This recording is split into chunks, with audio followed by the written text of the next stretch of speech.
Iran அமெரிக்காவுக்கு நடுவில் பிரச்சனை அதில் இப்போ உள்ள சிச்சுவேஷன் என்ன அப்படிங்கிறத நம்ம இந்த வீடியோ பார்க்கலாம். வாங்க ஃப்ரெண்ட்ஸ், வீடியோக்குள்ள போகலாம்.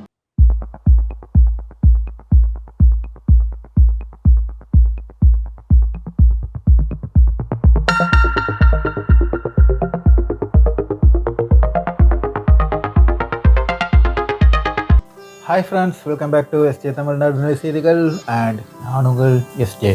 ஃப்ரெண்ட்ஸ், கிட்டத்தட்ட 10-12 நாள் ஆச்சு அமெரிக்க கப்பல் ஆப்ரஹாம் லிங்கன் உட்பட அதுக்கு எஸ்கார்டாகவும் சேர்த்து கிட்டத்தட்ட பார்த்திங்கன்னா ஒரு 10-12 கப்பல் வந்துக்கிட்டு சுற்றி இந்திய பெருங்கடலில், அதாவது இதுக்கு முன்னாடி ஹார்மோஸ் கிழசந்தி பக்கத்தில் ஒமான் பக்கத்தில் இருந்த கப்பல் வந்துட்டு இப்போ இந்திய பெருங்கடலுக்கு மாற்றி நிறுத்திருக்காங்க. அது என்ன காரணம்னு நம்ம பார்க்கலாம். ஓகே, அப்போ இது கிட்டத்தட்ட 12 நாடு கப்பலை அங்கோட நிறுத்தி வச்சிருக்காப்புல.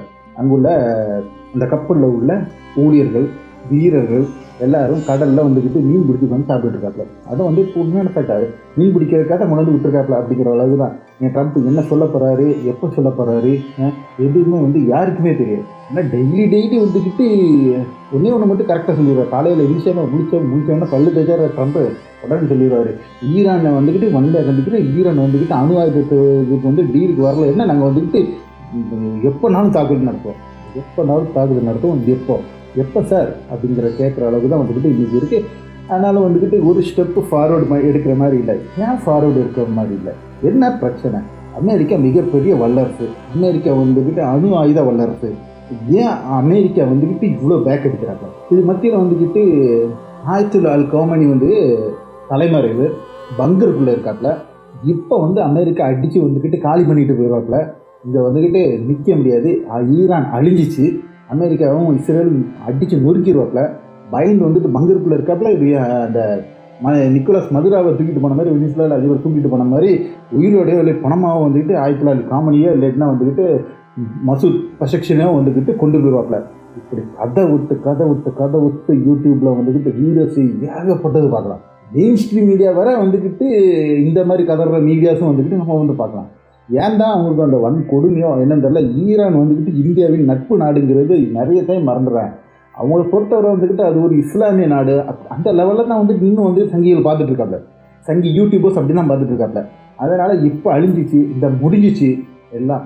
அவனும் டெய்லி இருந்துச்சு, காலையில் இருந்துச்சு, இது பார்த்துட்டு வீடியோ பார்த்துட்டு இன்றைக்காவது ட்ரம்ப் அடிப்பாப்ல, இன்றைக்காவது ட்ரம்ப் அடிச்சுருவாப்பியா, இன்றைக்கே நெதன்யாகு அடிச்சுருவாப்பியா அப்படின்னா சான்ஸ் இல்லை. பஸ் அந்த லெவலில் தான் இன்றைக்கி போயிட்டுருக்கு. இப்போ என்ன செஞ்சுட்டு இருக்காருன்னா, ட்ரம்ப் ஓமன் மற்றும் துருக்கி வழியாக ஒரு டீலை அதாவது என்ன சொல்லியிருக்காருன்னா, நான் அடிக்கும் என்னது, நாங்கள் ஒரு அடிக்கிற மாதிரி ஒரு அடி அடிப்போம், நீங்களும் அடிக்கிற மாதிரி ஒரு அடி மட்டும் அடிச்சுட்டு ஏற்கனவே நம்ம செஞ்ச மாதிரி இவன் அணு ஆயுத உடைய இவங்க தாக்குதல் நடத்தினாப்புல. அந்த தாக்குதல் நடத்தின உடனே இவன் கத்தரில் உள்ள உதய ஹார்பர் அமெரிக்கனுக்குள்ள படைத்தளத்தை தாக்குதல் நடத்தினாப்புல.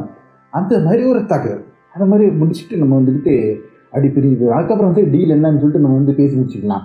அந்த மாதிரி ஒத்துக்காத ஈரன் தெளிவாக கிறிஸ்டல் கிளியராக விட்டாப்புல. கேப்ப அடின்னு சொல்லிட்டு ஒரு அடி அடிச்சுட்டேன்னா அதுக்கப்புறம் நான் எப்போ நிறுத்துவேன்னா அது வரை நான் அடிப்பேன். உன்னால் அடிக்கிற வரை நீ அடி, என்னால் அடித்து முடிக்கிற வரை நான் அடித்து முடிக்கிறேன். நஷ்டம் யாருக்குன்னு பார்த்துக்கலாம், அதுக்கப்புறம் முடிவு பண்ணிக்கலாம் அப்படிங்கிற அளவுக்கு தான் அப்பாஸ் அராஜ் துருக்கிட்ட சொல்லியிருக்காங்க. துருக்கியில் வச்சுட்டுள்ள மீடியாக்கிட்டே இதே வார்த்தை தான் சொல்லியிருக்காப்புல. நாங்கள் போரை தொடங்க மாட்டோம், ஆனால் முடிச்சு வைக்கிற நாங்களே தான் இருப்போம் அப்படின்றாப்புல. அது அப்பாஸ் அராஜ் தான் சொல்லியிருக்காப்புல. ஈரானோட ஜெனரல், இராணுவ ஜெனரலும் அதுதான் சொல்லியிருக்காப்புல. இதுதான் அவங்களோட இது. ஏன்னா ஈரான் ரொம்ப தெளிவாக இருக்காப்புல. இந்த தடவை அடிக்கணும்னா அடிச்சே ஆகணும். அதுதான் அவங்களுக்கு அடித்து முடித்த பிறகு தான் இதை வச்சு தான் இனி இவன் ஈரான் டீல் பேச வேண்டியிருக்கு நிறைய இடத்துல. ஆனால் ஈரானை இவங்க எல்லாருமே நெரிச்சிட்டு இருக்காங்க. இந்த நெருப்புக்கு எல்லாத்துக்குமே ஒரு விடை கொடுக்கணும்னா அமெரிக்காவை அடிச்சே ஆகணும், அமெரிக்காவை இஸ்ரேலை அடிச்சே ஆகணும் அப்படிங்கிற ஒரு நிர்பந்தம் இப்போ எல்லாரும் சேர்ந்து கொடுத்துட்டாப்ல.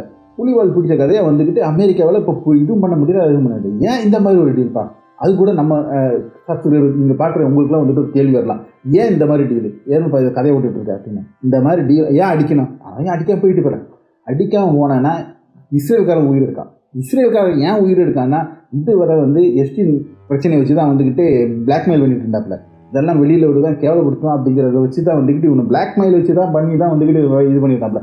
நம்மளே வந்துட்டு பார்க்கலாம். அதாவது போன பிரசிடென்ட்டு ஜோ பைடன் காலத்தில் வந்து லிமிட்டட் கொடுப்பாப்புல, சப்போர்ட் பண்ணாப்புல, இருந்தாலும் வந்துக்கிட்டு ஒரு லிமிட்டு தாண்டிலாம் வந்துட்டு போக மாட்டாப்புல. இந்த ஈரான் வந்து அடிக்கிறதுக்கு அப்போ வந்துட்டு எவ்வளோ சொல்லி பார்த்தாப்புல ஈரான் பக்கத்தில் கூட வரல ஜோ பைடன். ஏன்னா ஜோ பைடனுக்கு தெரியும். ஆனால் ஜோ பைடன் வந்துட்டு அவ்வளோத்துக்கு வந்துக்கிட்டு சிக்கலை அவருக்குள்ள கையில் வந்துட்டு இல்லை. அப்போவே சொல்லியிருந்தப்ப ட்ரம்ப் வந்துட்டான்னா நெதன்யாகு வந்துட்டு ஆடிடுவாப்புல. ஏன் நெதன்யாகு ஆடுறாப்புல? ட்ரம்ப் யார்? ட்ரம்புக்கு என்ன பிரச்சனை அப்படின்னு சொல்லிட்டு பார்த்தான்னா, ட்ரம்புக்கு பின்னால் ஒரு முக்கியமான சில பேருக்குள்ள இந்த எஸ்டின் ஃபைல்ஸு இது வந்து கையில் வச்சுருந்தாப்புல. இதை வச்சு கேவலப்படுத்திடுவாப்பா, இப்படி விட்டுருவாப்புல அப்படின்னு சொல்லிட்டு இந்த பிளாக்மெயிலில் வச்சு தான் இவ்வளோ நாள் நடந்துட்டு. தலைவர் என் பேர் போனால் பரவாயில்ல, எல்லா பேர் போனால் பரவாயில்லன்னு சொல்லிட்டு அந்த ஃபைலை வந்து வெளியில் விட்டாப்புல. ஏன் அந்த ஃபைலில் நம்ம இந்தியாவில் 2 பேர் இருக்குது. ஒன்று நம்ம பிஎம் மோடியோட பேர் இருக்குது, இன்னொன்று வந்துக்கிட்டு நிதிஷ்குமார், பீகார் முதலமைச்சர் நிதிஷ்குமார் பேரும் வந்திருக்கு. என்ன ஏது நமக்கு கிளியராக தெரியாமல் நம்ம வந்துட்டு அதை பற்றின ஒரு நியூஸ் போடுற மாதிரி இல்லை. ஓகேவா? அது வந்துட்டு அது நம்ம இதில் வந்துக்கிட்டு நம்ம கேவலப்படுத்துகிற மாதிரி இருந்துச்சுன்னா, அப்படி ஒன்று நடந்துருச்சுன்னா அது வந்து நமக்கு இந்தியாவுக்குள்ள ஒரு கேவலம், அவ்வளோதான். அதனால் அது வந்து கூடுதலாக வந்துட்டு புத்தி நோண்டுற மாதிரி நமக்கு இல்லை. என்னதான் இருந்தாலும் அது பிஜேபிக்கு எதிரான இதுதான் அப்படின்னு சொல்லிட்டு பார்த்தாலும் அதை வந்துட்டு யூஸ் பண்ணவா வேண்டாமாங்கிற ஒரு மனநிலை தான் இருக்கேன். அப்போ அந்த வீடு போடணுமா வேண்டாமான்னு யோசிக்கல. ஓகேவா? அப்போ இந்த ஃபைலும் இதை வச்சு தான் வந்துக்கிட்டு இவ்வளோ நாள் வந்துக்கிட்டு இஸ்ரேல் வந்துக்கிட்டு இவனை வந்துட்டு பயமுறுத்தி இருந்தாப்புல. இது வெளியில் விட்டாப்புல. இப்போ வந்துக்கிட்டு இருந்தாலும் வந்துக்கிட்டு இஸ்ரேல் அந்த ஜூதர்களோட லாபி, இவனோட ப்ரெஷரில் இருக்கிற இந்த லாபியினால தான் வந்துக்கிட்டு இவ்வளவும் நடந்துகிட்ருக்கு. ஒரு சிம்பிள் ஒரு எக்ஸாம்பிள் கூட நீங்களே பாருங்களேன், யோசிச்சு பாருங்கள். அதாவது கிரீன்லேண்டை பிடிக்கிறதுன்னு சொல்லிட்டு யூரோப் யூனியனில் உள்ள எல்லா நாடு பேரும் வந்துக்கிட்டு நான் வரி போடுவேன், ஃபஸ்ட்டு 10%, அதுக்கப்புறம் இல்லைன்னா 25%, அதுக்கப்புறம் பார்த்தேன்னா 400% போடுவேன் அப்படிங்கிற மாதிரி சொல்லிட்டாப்ல. கனடா மேலே வரி போட்டாப்ல. இப்படி எல்லாம் செஞ்சுருக்கும்போது யூரோப் யூனியனே வந்துக்கிட்டு வெறுத்து நிற்கிறப்பல ட்ரம்புக்கு நேராக எதிராக வந்துட்டு ஒட்டுமொத்தம் வந்துக்கிட்டு வர்த்தகமே வந்துட்டு கொலாப்ஸ் ஆகி கிடக்கு. இந்த கோபம்லாம் இருந்தாலும் அமெரிக்காவுக்கு எதிராக வந்துட்டு யூரோப்பியன் செய்கிறதுக்கு ரெடியாக இருக்கான். சைனா கூட போய் கூட்டுறதுக்குலாம் ரெடியாக இருக்கான். ஆனால் இஸ்ரேல்னு சொல்லிட்டு வரும்போது என்ன செய்யறான் பாருங்க, ஈரானுக்கு வந்துக்கிட்டு அவ்வளோத்துக்கு இருக்கிறவங்க வந்துக்கிட்டு ஈரானுக்குள்ள தடையை மட்டும் இப்போ யூரோப்பியன் எடுத்து விட்டான்னு வச்சுக்கேன், ஈரானும் வளர்ந்துருவான். யூரோப்பியனுக்கும் ஒரு பிரச்சனை இல்லை, நல்ல அழகாக வந்துக்கிட்டு அவனுக்கும் பெட்ரோலும் இதெல்லாம் கிடைக்கும். செய்வானா? செய்ய மாட்டான். ஏன் செய்ய மாட்டான் அப்படின்னு சொல்லிட்டு பார்த்தான்னா, பின்ன இருக்க ஜூதலாபி, இந்த ஜூதகாரன் வந்துட்டு தான் இந்த அநியாயம் ஃபுல்லாக பண்ணிட்டு இருக்கான். அந்த ஜூதலாபியின் காரணமாக வந்துக்கிட்டு யூரோப் யூனியன் வந்துக்கிட்டு இப்போ என்ன செஞ்சிருக்கான் பாருங்க, ஐஆர்ஜிசி மேலே வந்துட்டு தடையை போட்டிருக்கான். ஐஆர்ஜிசி வந்துட்டு ஒரு தீவிரவாத கும்பல் அப்படிங்கிற மாதிரி ஒரு இராணுவம், 2 இராணுவமாக இருக்குது. ஒன்று வந்து ஈரான் மிலிட்ரி, இன்னொன்று வந்து ஐஆர்ஜிசி. அப்போ ஏன் இந்த ஐஆர்ஜிசி மேலே போட்டிருக்கான் அப்படிங்கிறத வந்து நம்ம தனி தொகுப்பை ஒரு வீடியோ நமக்கு போடுற பார்ப்போம். இப்போ இந்த ஐஆர்ஜிசி மேலே போட்ட உடனே இவன் ஈரான் நீ அப்படியே போடுற ஒட்டுமொத்த ஐரோப்பிய யூனியனில் எல்லா அந்த நாட்டில் உள்ள எல்லா இராணுவமே வந்துக்கிட்டு தீவிரவாத கும்பல் சொல்லிட்டு ஈரானும் திருப்பி கொண்டு போய் போட்டான். ஓ நீ அங்கே செஞ்சுருவோம் அங்கே செஞ்சுருவோம் பார்த்துருவோம் அப்படிங்கிற அளவுக்கு வந்துக்கிட்டு போட்டுருக்காப்ல. அது ஒரு சைடு போயிருக்கு. அப்போ இந்த மாதிரி வந்துட்டு இஸ்ரேல் அப்படி சொல்லிட்டு வரும்போது இவங்க எல்லாரும் வந்துக்கிட்டு வளர்ந்துருவாங்க. அந்த ஒரு ஃபேக்ட்னால தான் அமெரிக்கானா கூட எதிர்த்து நிற்கிறானா, இஸ்ரேல்னா வந்து வளர்ந்துருவானா. ஏன்னா அவ்வளவுத்துக்கு வந்து பின்னால் இருக்கிற வந்துட்டு இந்த யூத லாபிகள். இந்த நிலைமையில் இப்போ அமெரிக்காவுக்கு வந்துக்கிட்டு என்ன எப்படியாவது இந்த தண்ணி முடிஞ்ச நெதன்யாகு வந்துக்கிட்டு அவங்க கண்ணில் மிளகு பொடி போடுறதுக்கு வந்துக்கிட்டு ஏதாவது ஒரு பொடி தூரக்கு ஏதாவது ஒரு ஜிம்கி காட்டணும்னு சொல்லிட்டு ட்ரம்ப் நினைக்கிறாப்ல. ஆனால் நினைக்கிற ட்ரம்ப் அப்படியா இருந்தாலும், ஆனால் அங்கேருந்து ஈரானும் பலஸ்தீனும் ஆயத்தலால் கவர்மெண்ட் நினைக்கிற அதெல்லாம் கிடையாது. தொட்டு பாரு நான் தொடச்சி விற்கிறேன் அப்படிங்கிற மாதிரி அளவு தான். இதனால இப்போ வந்துட்டு இருக்கான். அடித்தானா கேவலமான அடி வந்துக்கிட்டு அமெரிக்காவும் இஸ்ரேலும் வாங்குங்கிறது 100% உண்மை. இதைத்தான் பயந்து உட்காந்துருக்கான். இதில் தெளிவாக சொல்லிட்டாப்ல, ஹார்மோஸ் ஜலசந்தி மூடிடுவாப்புல. 1வது.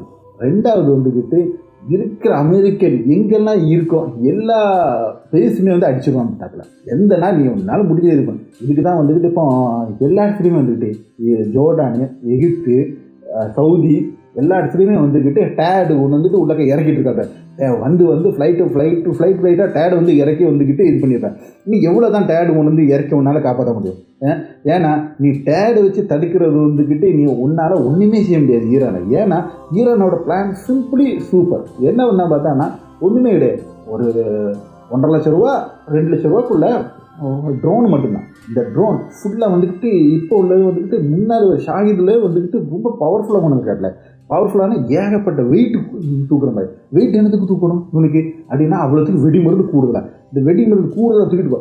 எத்தனை ட்ரோன் அடிச்சு ஒரு தேடியில் ஒரே டைம் வந்துட்டு 48 மிசைல்ஸ் வந்து லோட் பண்ணிட்டு அடிச்சு 48 மிசைல்ஸ் நீ அடிப்போம். ஒரே டைமில் 100 போச்சுன்னா நீ 48 அடிச்சுட்டேன்னு வச்சுக்கோங்க, இது 52 காலி. அவன் டேடி அடிச்சு முடிச்சுக்கான். அதுதான் இதுதான் வந்துக்கிட்டு ஈரானோட பிளானு. ஸோ ஈரான் ஈஸியாக வந்துட்டு அடிச்சு நொறுக்கிட்டு போயிடும். அதனால் ஈரான்கிட்ட இருக்கிற இந்த இதை பொறுத்தவரை அமெரிக்கன் வந்து எந்த நாள் நினைவு எனக்கு வந்துக்கிட்டு பெரிய கஷ்டம்தான். அதான் 2000 கிலோமீட்டரு தூரத்துக்கு வந்துக்கிட்டு பறக்கிற அளவுக்கு வந்துக்கிட்டு ட்ரோன் வச்சுருக்கான். இப்போ வந்துக்கிட்டு அது 3000 தொட்டு 4000 5000 வரை கொண்டு போகிறதுக்கு இவங்க வந்துட்டு பிளான் போட்டுட்டு இருக்கான். அந்த அளவுக்கு மிசைல் சொல்லிட்டுன்னா கிட்டத்தட்ட 10,000 கிலோமீட்டர். ஆனால் இங்கேருந்து ஈரானில் இருந்துட்டு அமெரிக்காவையே தாக்குதல் பண்ணுற அளவுக்கு உள்ள மிசைல்ஸ் வந்துக்கிட்டு ஈரான் கிட்ட இருக்குது அப்படிங்கிற அளவுக்கு வந்துக்கிட்டு இப்போ ஒரு நியூஸ் கசிஞ்சிட்ருக்கு. அப்போ இதெல்லாம் இது மட்டும் இல்லாமல் இது ஒரு மெயினான ஒரு ஃபங்க்ஷன் ஓடிட்டுருக்கு. அப்போ கிட்டத்தட்ட இந்த மாதிரி பிரச்சனைகள் ஃபுல்லாக இருக்கிறதுனால தான் அமெரிக்கா அடிக்கவா வேண்டாமா, என்ன செய்யலாம் அப்படிங்கிற ஒரு மிகப்பெரிய கன்ஃபியூஷனில் இருக்காப்புல. என்ன நடக்க போகுது அப்படிங்கிறத வந்துக்கிட்டு பார்ப்போம். நம்மளும் டெய்லி காலையில் இருந்து இன்றைக்காவது அடி வந்துருக்குமா, இன்றைக்காவது என்னமா நடந்துருக்குமா அப்படிங்கிற ஒரு நிலைமையில தான் நம்மளும் பார்த்துட்ருக்கோம். இது அதுக்கு தான் டபுள் நியூஸ் நம்ம போக முடியாது. அதாவது நமக்கு ஒரு நியூஸ் கிடைக்கணுங்கிறக்காக வந்துக்கிட்டு யாரும் அழியணுங்கிறதுல நம்மளோட எண்ணம் கிடையாது. இருந்தாலும் வந்துக்கிட்டு இவ்வளோத்துக்கு நடந்துட்டு இருக்க, இவ்வளோத்துக்கு வந்துருக்கு அடிச்சுட்டானா அமெரிக்கா அவன் பெயரை வந்துட்டு காப்பாற்றிட்டானா அப்படிங்கிற அளவுக்கு தான் நம்ம பார்க்குறோம். பார்ப்போம் ஃப்ரெண்ட், இனி என்ன நடக்குது அப்படிங்கிறத வந்துக்கிட்டு பார்க்கலாம்.